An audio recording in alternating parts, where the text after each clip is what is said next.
या 2 श्लोक करेंगे, ठीक है। ओम ज्ञानतिमिरन्धस्य ज्ञानाञ्जनशलाकया चक्षुरुन्मिलितं येन तस्मै श्रीगुरुवे नमः। ओके, तो कोई स्क्रीन शेयर करेगा क्या? Somebody would like to share? कि मैं मोबाइल पे हूँ, डिफिकल्ट रहेगा मेरे लिए टू शेयर स्क्रीन। आप लोग वीडियो वगैरह ऑन नहीं करता है, फील लाइक एन इम्पर्सनलिस्ट। इम्पर्सनलिस्ट समझते हैं कि मैं लगता है कि मैं किसी से बात कर रहा हूँ दीवार से। So if you can turn on your videos, that would be really good. It's fine. I know, but still.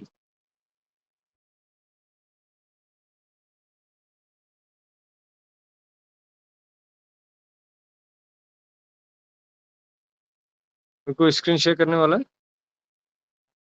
Rishikesh, कल हाँ, सिद्धार्थ, 2 मिनट के लिए मुझे कर। सॉरी, मैं करूँगा स्क्रीनशॉट 2 मिनट। Okay fine.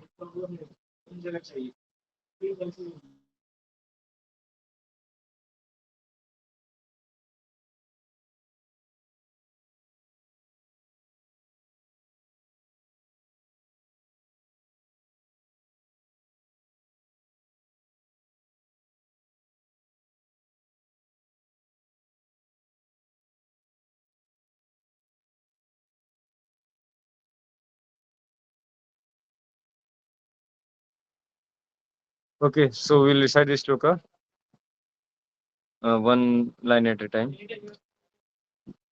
कोई मेरे पीछे एक जन रिसाइट करना चाहेगा? somebody would like to recite behind me, they can raise their hand.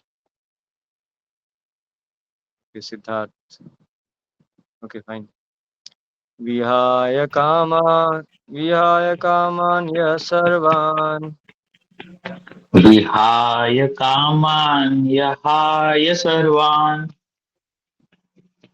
पुमांश्चरति निःस्पृह। ये इसका एक्चुअली मीटर दूसरा होता है, वो कल वाला जो शोका था ना, उसका मीटर दूसरा रहता है और इसका मीटर दूसरा रहेगा। इसका ऐसे जाएगा, विहाय का विहाय कामान् यः सर्वान् पुंसां चरति निःस्पृह निर्ममो निरहंकार स शांतिम् अधिगच्छति। ओके, तो कल का मीटर से ये थोड़ा डिफरेंट रहेगा। ओके, तो एक लाइन रिसाइट करो मेरे पीछे। विहाय कामान् यः सर्वान् विहाय कामान् यः सर्वान् पुंसां चरति निःस्पृह पुंसान् चरति निःस्पृह निर्ममो निरहंकार निर्ममो निरहङ्कार स शान्तिम् अधिगच्छति। स शान्तिम् अधिगच्छति। Okay, will go to the translation. Okay, कोई पढ़ना चाहेगा इसको? somebody would like to read? Karishma, okay. Translation: A person who has given up all desires for sense gratification, who lives free from desires, who has given up all senses of proprietorship, and is devoid of false ego, he alone can attain real peace. Yes, so he alone can attain real peace. तो peace अगर किसी को चाहिए, what he needs to do, he needs to give up sense gratification। मतलब अगर किसी को सही में शांति चाहिए तो उसको इंद्र तृप्ति के पीछे भागना छोड़ना पड़ेगा। Then only he can.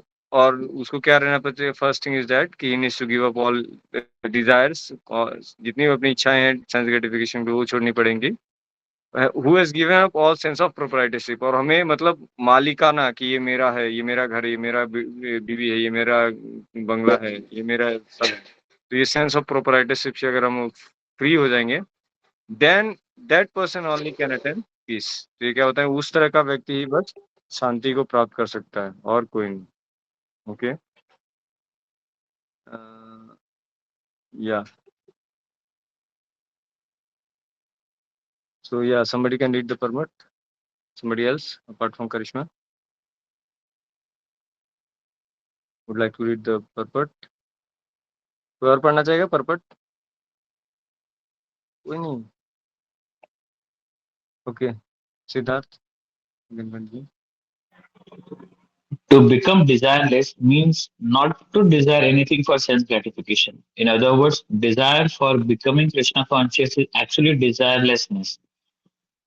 To Yes. understand one's actual तो position ये as the eternal. एक्चुअली हाँ बस टेक अ पॉज तो बस सिद्धार्थ सॉरी तो इसमें क्या बता रहे हैं बेसिकली इफ यू सी कि टू बिकम डिजायरलेस मतलब क्या होता है डिजायरलेस बनना मतलब क्या होता है इसमें इसका एक्चुअल मतलब क्या होता है कि मतलब हमें इंद्र तृप्ति की प्लान से या इच्छाओं से मुक्त होना वो एक्चुअली में डिजायरलेसनेस है डिजायरलेसनेस का ये मतलब नहीं होता कि मैं मतलब कुछ भी डिजायर नहीं करूँ मतलब एवरीथिंग जीरो डिजायर से फ्री होना जो यहाँ पे भगवान बता रहे हैं उसका मतलब क्या है to become free from desiring इच्छाओं से जो हमें इंद्र तृप्ति के लिए करता है उससे हमें फ्री होना पड़ेगा और वो एक्चुअली कौन सा स्टेज है अगर हम लोग देखें कि हम लोग अपनी इंद्र तृप्ति के बारे में नहीं सोचेंगे वो स्टेज होता है जब हम लोग भक्ति में जुड़ जाते हैं या कृष्ण भक्ति करते हैं ओके आगे पढ़िए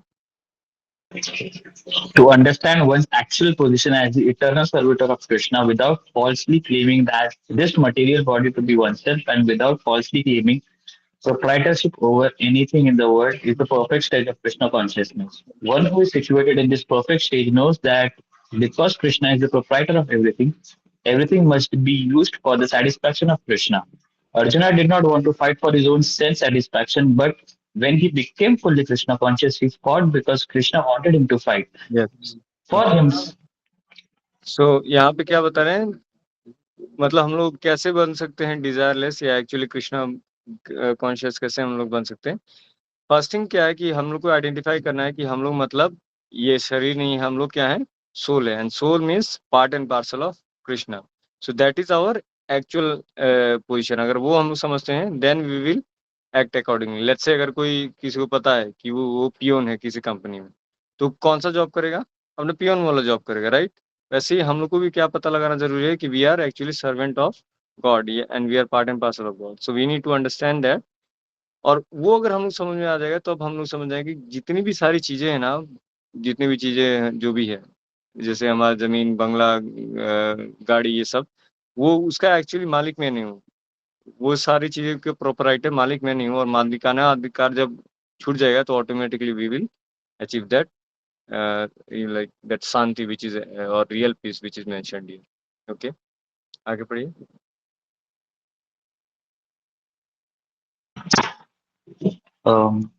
one, okay, कहाँ पे? For one himself, there was.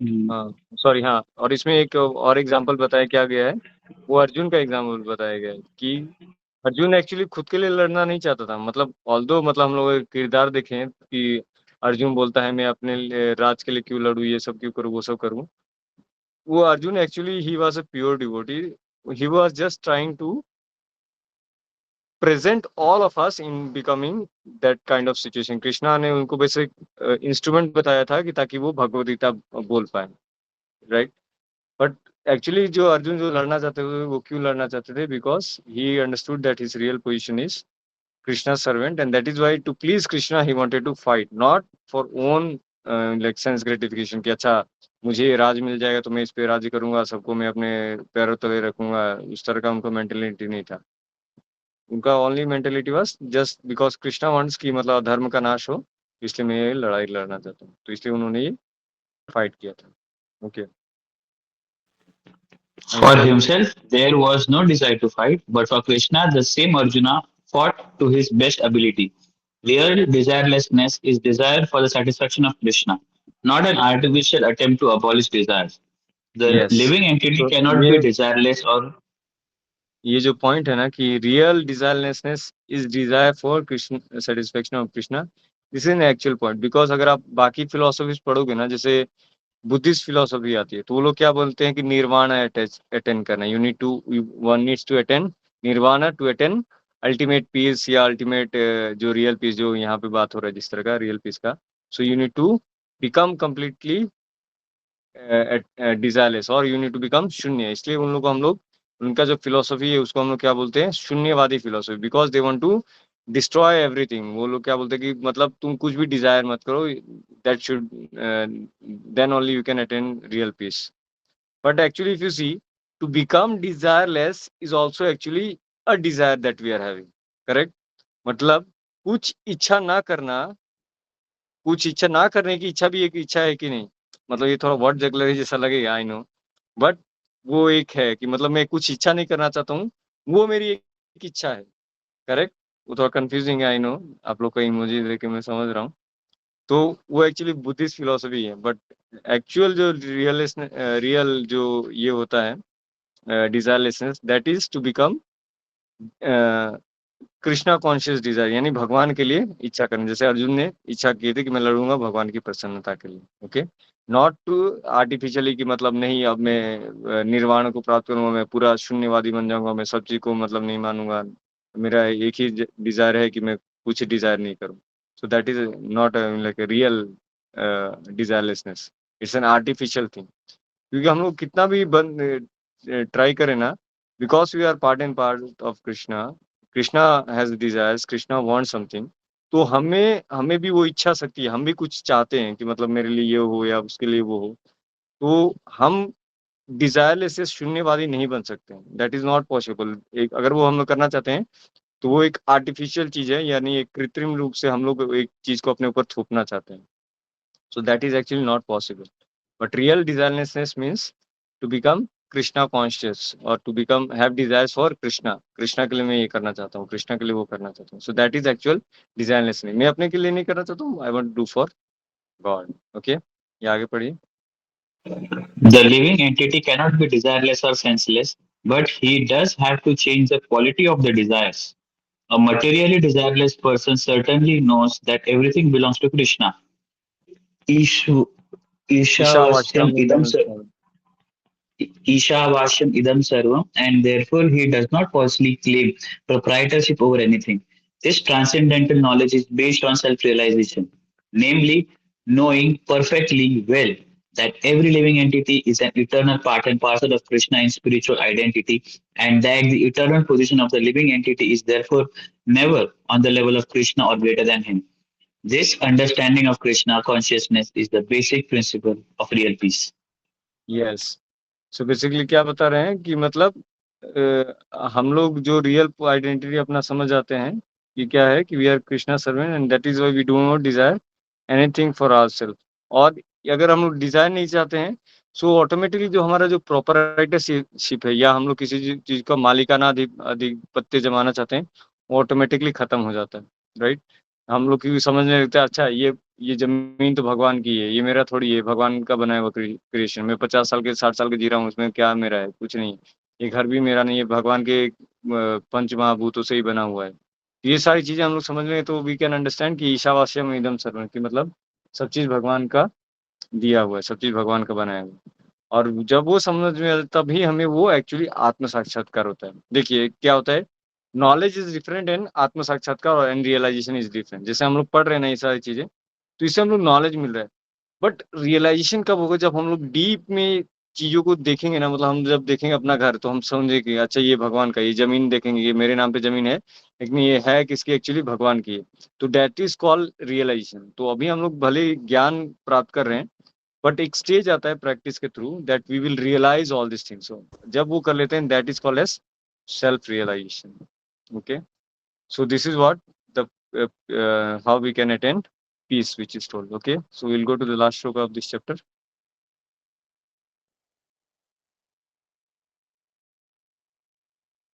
इसको मैं अकेले पढ़ लेता हूँ, will that be fine? Because time अपने पास कम है, so I'll read it quick. Okay. एष ब्राह्मी स्थिति पार्थ नैनां प्राप्य विमुह्यति स्थितवास्यम् अन्तकालेऽपि ब्रह्म निर्वाणमृच्छति। Okay, scroll. Translation. Somebody else would like to read? Siddharth ने अभी पढ़ लिया, कोई और पढ़ना चाहेगा इसको? So many are there. कोई भी नहीं? Okay, Karishma, you can read. Translation: That is the way of the spiritual and godly life, after attaining which a man is not bewildered. If one is thus situated, even at the honor of death, one can enter into the kingdom of God.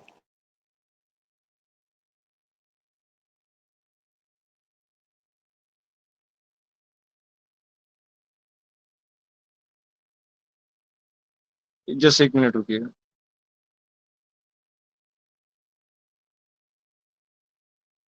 कुछ लोग आ गए थे।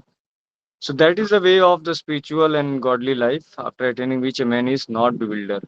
तो इस तरह से भगवान ने मतलब जो सेकंड चैप्टर का वो बता रहे हैं कि मतलब सेकंड चैप्टर का एक्चुअली नाम आपने सुना होगा कि समरी ऑफ द गीता, मतलब संक्षेप रूप में उन्होंने भगवान ने गीता के जो सार है उसको इस सेकंड चैप्टर में बता दिया। ओके, तो इस तरह से भगवान बता रहे हैं कि इस तरह कि अगर हम लोग ये करेंगे कि जब हम लोग जान लेंगे, हम लोग डिजायरलेस बन जाएंगे, then we will actually attain peace. Okay, if one is thus situated, even at the hour of death, one can enter into the kingdom of God. अब ये जो सेकंड लाइन है ना इसका, वो किसका आ रहा है? वो एक 8 चैप्टर में एक श्लोक आता है, उसका भगवान ने इधर में ये संक्षेप में बताया कि अगर उस तरह से अगर कोई प्राप्त कर लेता है, अपनी आइडेंटिटी को समझ जाता है और मरने के टाइम में भी अगर वो ऐसा उसकी चेतना रहती है, then one is going to attend the kingdom of God. तो इसमें भी अगर आप देखोगे ना तो वर्ड जो आ रहा है ना वो निर्वाणम आ रहा है। ओके, बट वो क्या है? ब्रह्म निर्वाणम, मतलब भगवान के ये को प्राप्त करना। वो निर्वाण जो इसमें होता है ना बुद्धिस्ट फिलोसफी में, वो डिफरेंट रहता है। वो मतलब बोलते हैं nirvana is a stage but you completely become शून्य, मतलब आपने शरीर खत्म कर दिया, आप टोटली डिजायरलेस थे, देन यू अटेन शून्य। तो उनका वो निर्वाणा होता है। बट ब्रह्म निर्वाणा क्या होता है? That you attain spiritual world. Okay, so translation कोई पढ़ना चाहेगा? somebody else? Rishikesh. Okay, One can attain Krishna consciousness or divine life at once, within a second, or one may not attain such a state of life even after a millions of births. It is only a matter of understanding and accepting the fact. Khatwanga Maharaj attained this state of life just a few minutes before his death by surrendering unto Krishna. Nirvana means ending the process of materialistic life according to yes Buddhist philosophy. Yes yes suppose. तो basically क्या बता रहे हैं कि मतलब भगवान को achieve करने के लिए ना, मतलब बहुत लोग पूछते हैं कि अच्छा भगवान को प्रसन्न करने के लिए या पाने के लिए कितना समय लगेगा। तो यहाँ पे प्रभुपाद जी क्या बता रहे हैं? Even 1 second is enough. अगर 1 सेकेंड भी है ना, अगर आप कृष्ण की सच्ची में मतलब एक रहता ना एक उत्कंठता हो, लालसा हो, अगर 1 सेकेंड के लिए भी अगर आती है ना, तब आप भगवान की प्राप्ति कर सकते हैं। नहीं, और अगर नहीं है, अगर आप जप कर रहे हैं, माला पढ़ रहे, भगवद गीता में जाने थे, बट आपको उतनी रुचि नहीं है उसमें, भगवान में रुचि नहीं है, भगवान के बारे में लालसा नहीं है, तो आपके लिए मिलियंस ऑफ लाइफ भी अगर चले जाए ना, still you can't attain Krishna और या kingdom of God you can't attach, right? तो सिमिलरली खटवांग महाराज का एक ये आता है कि एक प्रसंग आता है, ये शायद श्रीमद् भागवत में आता है। यस करेक्ट, श्रीमद् भागवत में आता है कि वो किसी के लिए तो युद्ध कर रहे थे, ठीक है?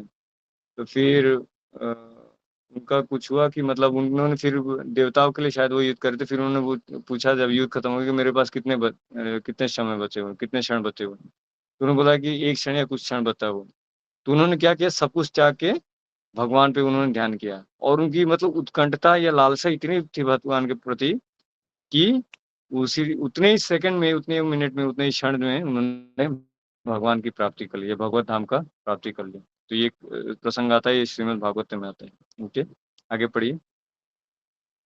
According to Buddhist philosophy, there is only void after the completion of this material life. But Bhagavad Gita teaches differently.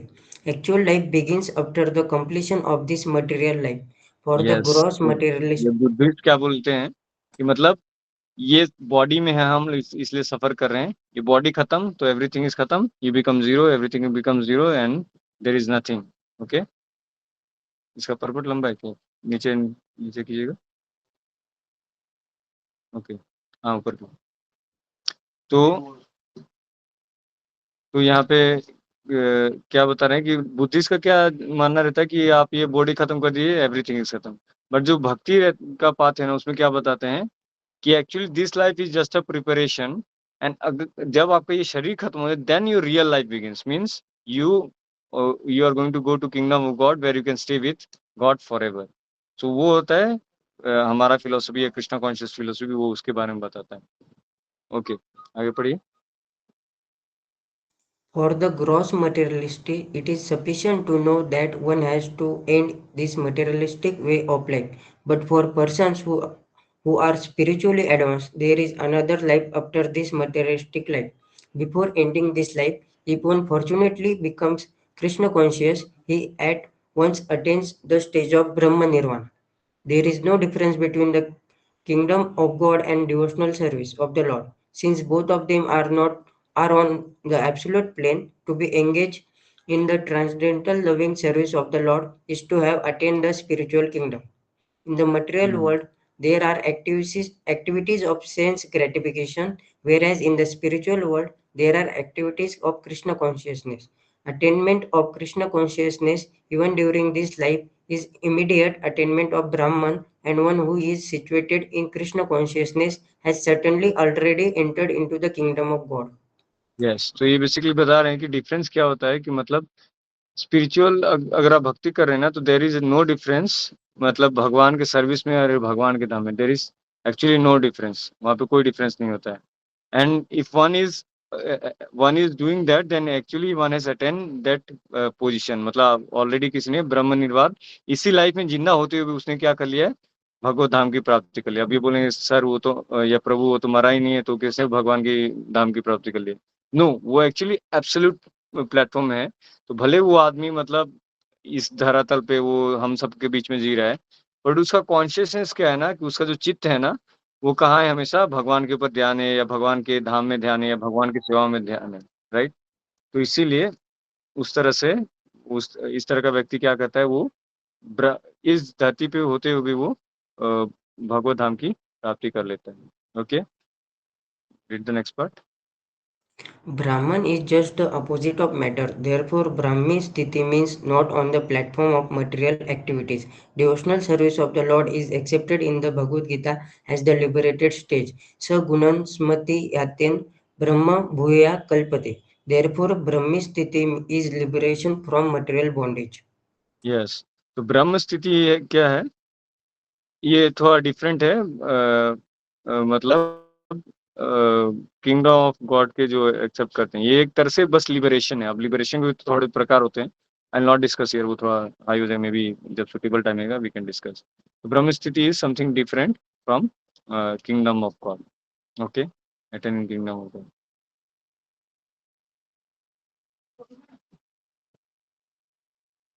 Yes, आगे पढ़िए। Srila Bhaktivinoda Thakura has summarized this second chapter of the Bhagavad Gita as being the contents for the whole text. In the Bhagavad Gita, the subject matters are Karma Yoga, Jnana Yoga, and Bhakti Yoga. In the second chapter, Karma Yoga and Jnana Yoga have been clearly discussed, and a glimpse of Bhakti Yoga has also been given as the contents for the complete text. This thus the end the Bhaktivedanta purports to the second chapter of the Srimad Bhagavad Gita in the matter of its contents.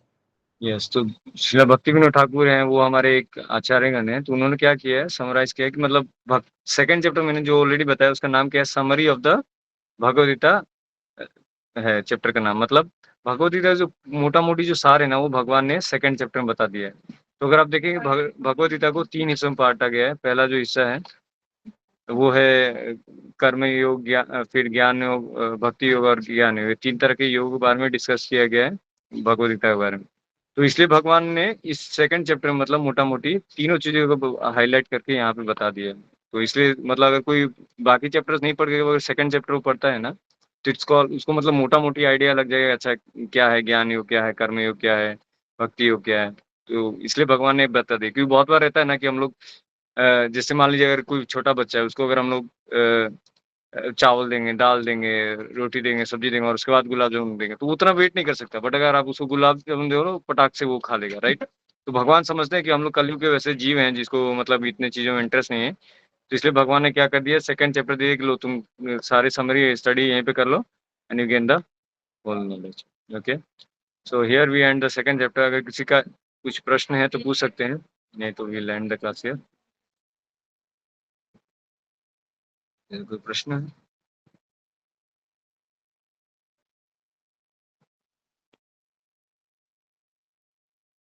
No I guess. So ठीक है, thank you for your patience hearing.